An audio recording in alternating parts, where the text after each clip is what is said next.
पावसात भिजलं, खोकला झाला की पी हे औषध. हिवाळा आला, सर्दी खोकला, पी हे औषध. उन्हाळ्यात आईस्क्रीम खाऊन खो खो, पी हे औषध. मोठे असो वा लहान, खोकला कुणाला कधी होईल सांगता येत नाही. त्यामुळे घरात कायमच खोकल्यावरचं पातळ औषध या कफ सिरपची बाटली असतेच.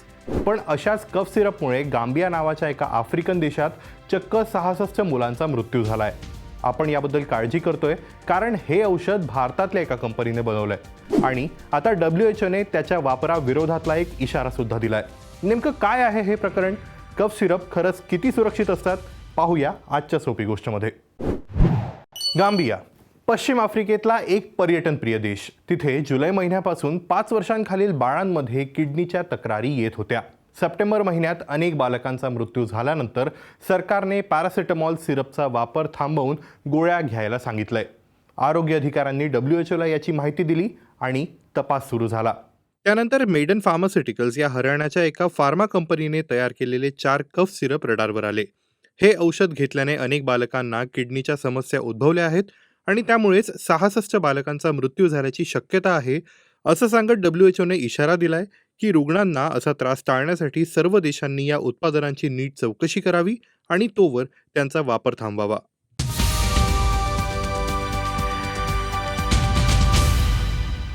मेडन फार्मास्युटिकल्सची ही 4 औषधं आहेत. Promethazine oral solution, Kofexmalin baby cough syrup, Makoff baby cough syrup आणि मॅग्रिप अँड कोल्ड सिरप. WHOने म्हटलंय की या 4ही औषधांची लॅबमध्ये चाचणी केल्यावर त्यात मान्यताप्राप्त प्रमाणापेक्षा जास्त डायइथिलीन ग्लायकॉल आणि इथिलीन ग्लायकॉल आढळले आहेत. हे या औषधांमधले सॉल्व्हंट असतात, पण WHOनुसार या केमिकलचं सेवन केल्यानंतर आपल्याला पोटदुखी, उलट्या, हगवण, लघवीला त्रास, डोकेदुखी, मानसिक अस्वस्थता आणि किडनीला इजासुद्धा पोहोचू शकते, ज्यामुळे मृत्यूसुद्धा ओढवू शकतो. गांबियामध्ये झालेल्या 66 मृत्यूंचा संबंध या औषधाशी असल्याचं WHOच्या तपासातून निष्पन्न झालंय. पण या औषधाच्या सुरक्षितता आणि गुणवत्तेबद्दल याच्या निर्मात्यांकडून अद्याप काहीही आपल्याकडे आलेलं नाही, असंही WHOने म्हटलंय. ही औषधं फक्त गांबियामध्ये सापडली आहेत, मात्र इतर देशांमध्येही त्यांचं वितरण झालं असेलच अशी शक्यता WHOने बोलून दाखवली आहे.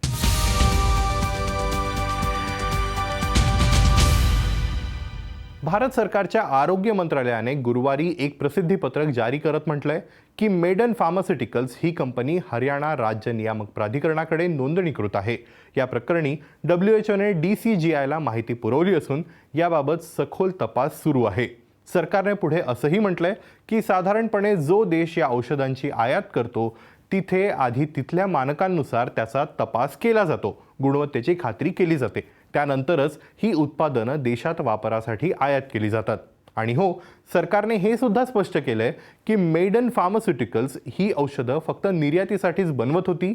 या 4ही औषधांच्या भारतात विक्रीचा परवाना या कंपनीकडे नाहीये, त्यामुळे ही औषधं भारतात विकली जात नाहीत. मेडन फार्माने मात्र या प्रकरणावर अद्याप काहीही प्रतिक्रिया दिलेली नाही. BBCने कंपनीला मेलही केलाय, पण अद्याप कुठलंही उत्तर नाही.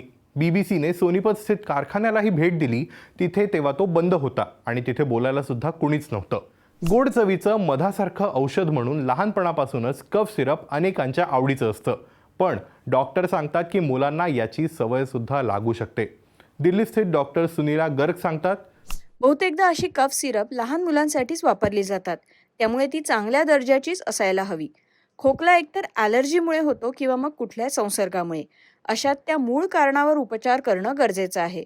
कफ सिरप डॉक्टरांच्या सल्ल्यानेच घ्यायला हवेत. ते अधिकृत फार्मसीमधनंच घ्यायला हवं, जेणेकरून त्यांची गुणवत्ता कायम राखली जाईल. आपणही अनेकदा खोकला असेल तर थेट फार्मसीमध्ये जाऊन कफ सिरप मागतो, पण तो केमिस्ट विचारतो कुणासाठी हवंय, मुलांसाठी की प्रौढांसाठी. नंतर तीच बाटली घरी सगळ्यांसाठी वापरली जाते. हे चुकीचं आहे असंही डॉक्टर सांगतात, त्यामुळे काळजी घ्या. ही महत्त्वाची सोपी गोष्ट तुम्हाला जर आवडली असेल तर तुमच्या फॅमिली ग्रुप्समध्ये आत्ताच शेअर करा, सर्वांना सावध करा आणि अशाच माहितीपूर्ण गोष्टींसाठी नक्की भेट द्या bbcmarathi.com ला.